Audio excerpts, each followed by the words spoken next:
Did you guys know that only 8% of chief meteorologists are women on the entire country? Just 8%. We didn't know that, no. It's jarring to me that it is so small. It's so minute, and there's only one female chief at a network, and that's Ginger Z. She's the first and she's the only. There are no other women in management positions in the network level for at least meteorologists. I think that's changing though. Do you? I mean, do you see it getting better? I do think that it's getting better as far as seeing more female meteorologists out there. There are more of us. There are more of us that are certified too. That certification that I have, not a lot of people have it, period, and you used to not see as many women. So I think it is getting better, but those numbers are just 8%.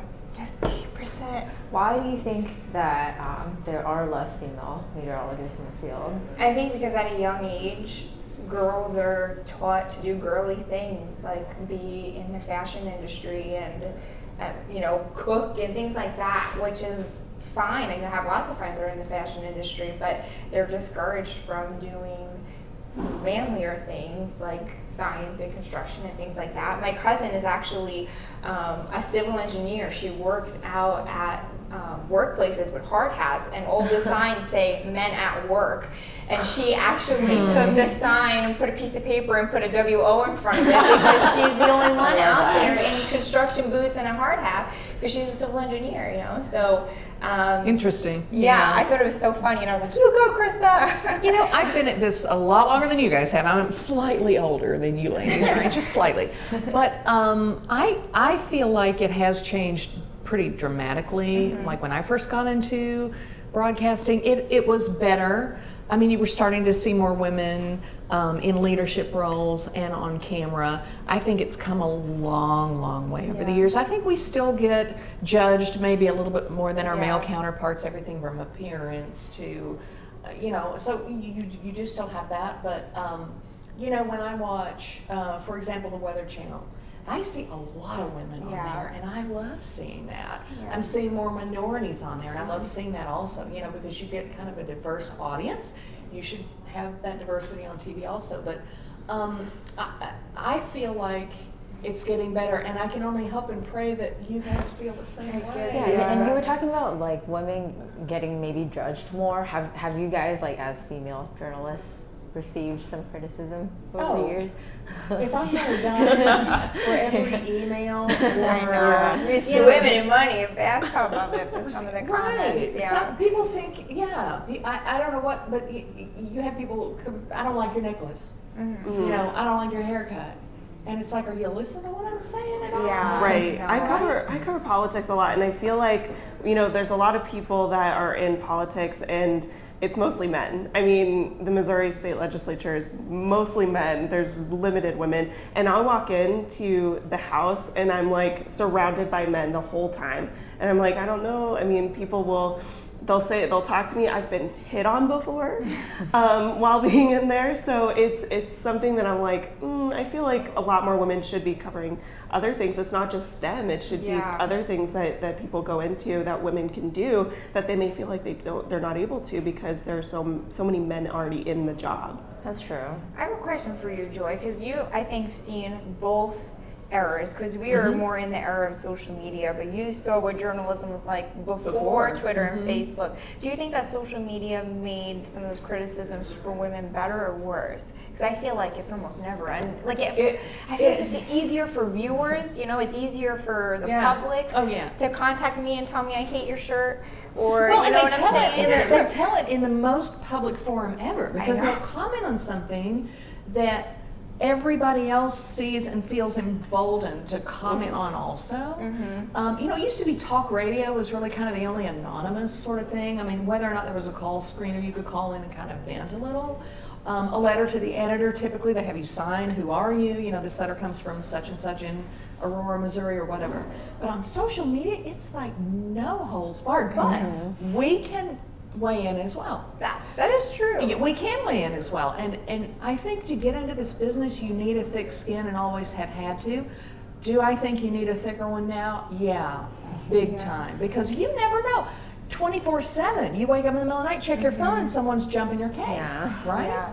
That's probably the biggest thing that I never expected out of my job is Yeah. needing a thick skin.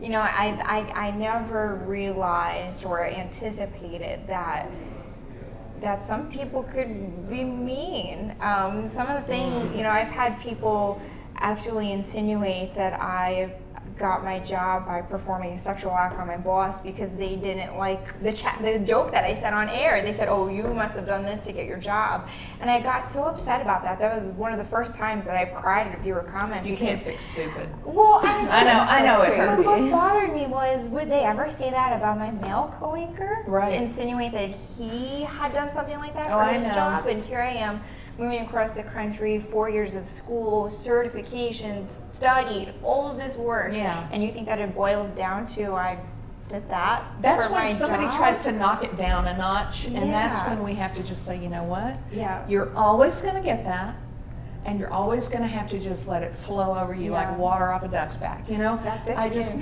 you have to, and you have your degree. You're smarter than anybody else in the room most of the time. Well, I mean, she's very much a scientific mind. You know, on the Girlfriend Getaway, you blew my mind with your, and there are people out there who are jealous. They don't get it. They're sexist. Fine, they'll be you. I'll be me. Just get out of my space. Do we think the best way to deal with criticism is to ignore it?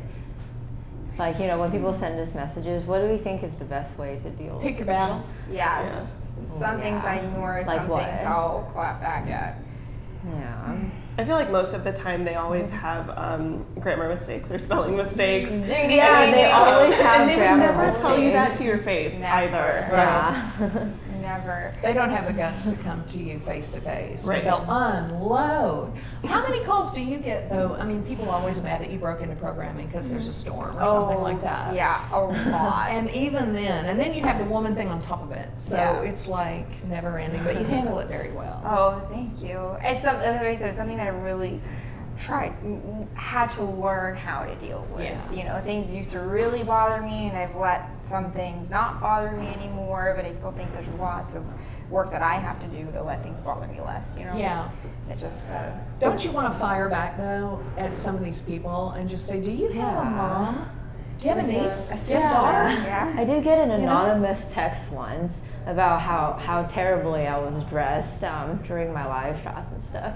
And I A text? Yeah, from like a random number, and I don't know who it is, but I just chose to ignore That's it. spooky that you would get a text that you thought was Yeah. really for Yeah, you it was from a just- random number. And then Did it you ask also who it really was? bothered me. Well, no, I chose to ignore it because I think like you guys have received a lot of criticism before, and there's just no point in arguing back sometimes.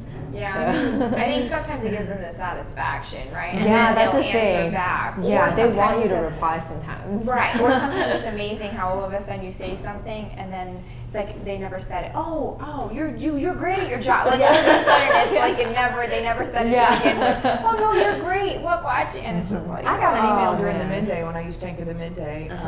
Somebody emailed me, and the email came from a phone number. So I called him. And I called him, and he was just Oh my God. livid. And by the time the phone call ended, he said, "You know, I like you." yeah. I said, "Thank you. I like you too. I'll see you later." But I just called back. I thought, well, you started this. I don't not think me. I have the guts to You do know? Do you think that. that something should be done about this? I mean, if it affects a lot of people, or women in general, I mean, it can't just be women in TV that get comments like this all the time. Do you think that something should be done about it?